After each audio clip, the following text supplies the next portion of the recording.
লকডাউনের দিনগুলো বেশ ভালোই কাটছিল। ঝুলন্ত ফ্যানের একঘেয়ে ক্যাঁচক্যাঁচ ছাড়া ঘরের পরিবেশ বেশ শান্তই ছিল। তারপর একদিন গ্রীষ্মের উষ্ণতায় ঘরে এলো মহাযন্ত্রী এসি। ব্যাস, সেই থেকেই ফ্যানের ক্যাঁচক্যাঁচ আরও বেড়ে গেল। ঘর ভরে গেল হিংসার হাওয়ায়। শুরু হলো ঠান্ডা লড়াই।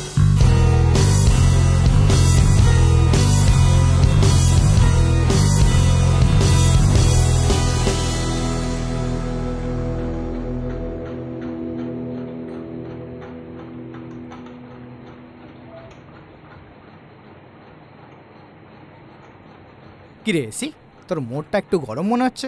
আউটডোরের সাথে ঝগড়া হয়েছে নাকি? কেন ঝগড়া হতে যাবে কেন? আমি তো কুল মোডেই আছি। না, একটু কম ঠান্ডা করছিস তাই বলছি।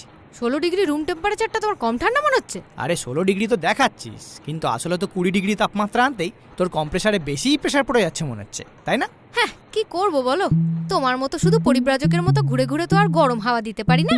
আমাকে একটু সময় নিয়ে হাওয়া ঠান্ডাও করতে হয়। মানে কি বলতে যাচ্ছিস তুই? আমি সব সময় গরম হাওয়া দিই? তাহলে যখন তোর ঠান্ডা ঠান্ডা অর্ডার শুনতে শুনতে তোর আউটডোরের কন্ডেন্সার পাইপ গরম হয়ে যায়, তখন কি তুই ঠান্ডা করি?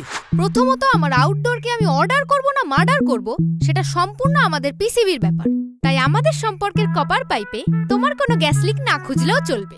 আর দ্বিতীয়ত, আউটডোরকে ঠান্ডা করার জন্য আলাদা ফ্যান আছে, তো সেখানে তুমি কোত্থেকে ঝুলতে এলে সেটাই তো বুঝতে পারছি না। আরে ডাইরেক্ট আমি না ঠান্ডা করলেও তোর আউটডোরকে ঠান্ডা করার ফ্যানটা তো আমাদেরই ফ্যান, তো ভাই। তো সেদিক থেকে দেখতে গেলে আমরাই তো ঠান্ডা করছি।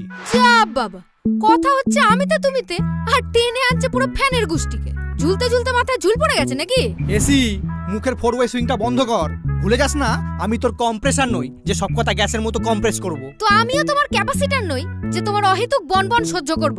তোমার লজিক শুনে বুঝতে পারছি যে তোমার মাথার কয়েল খারাপ আছে। মিস্ত্রি দেখাও। তুই মিস্ত্রি দেখা আগে। বছরে 3-4টে সার্ভিস তো তোরই লাগে। আমার মতো লো মেইনটেনেন্সে তো আর বছরের পর বছর চলতে পারবি না। আবার শীতে মাস 3 বন্ধ ছিল। দেখ দেখ ফিল্টারে ধুলো জমে গেছে কিনা। শোনো, আমার ধুলোর চিন্তা না করে আগে নিজের ডানার ধুলোগুলো পরিষ্কার করো। ঘরের অর্ধেক ধুলো তো ওই ডানাতেই লেগে আছে। আরে যার মনের ভিতরে ধুলো জমে গেছে সে শুধু অন্যের ধুলোবালিটাই দেখে। আমার ধুলোবালি পরিষ্কারই আছে, ভুলে যেও না আমার অটো ক্লিন ফিচারটাকে। হ্যাঁ, ওইসব ফিচারের লেকচার দিই তো গলা কাটা দাম করেছিস। তা তুমি সস্তার মালেতে আমি কি করব? সস্তা নয়, অ্যাফোর্ডেবল।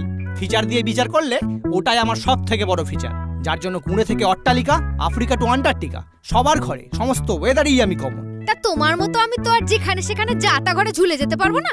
আমার একটা স্ট্যান্ডার্ড আছে, যা তোমাদের স্ট্যান্ড ফ্যানেরও নেই। এসি, মুখে ব্লোয়ার সামলে কথা বল। বুকে 5টা স্টার লাগিয়ে বেশি কুল থাকার চেষ্টা করিস না। কুল আমাকে সাজতে হয় না, আমি প্রথম থেকেই কুল। আর হাত পাখার হাত 5 স্টারটা কুল দেখাতে নয়, আমি যে কতটা পাওয়ার এফিশিয়েন্ট সেইটা বোঝায়।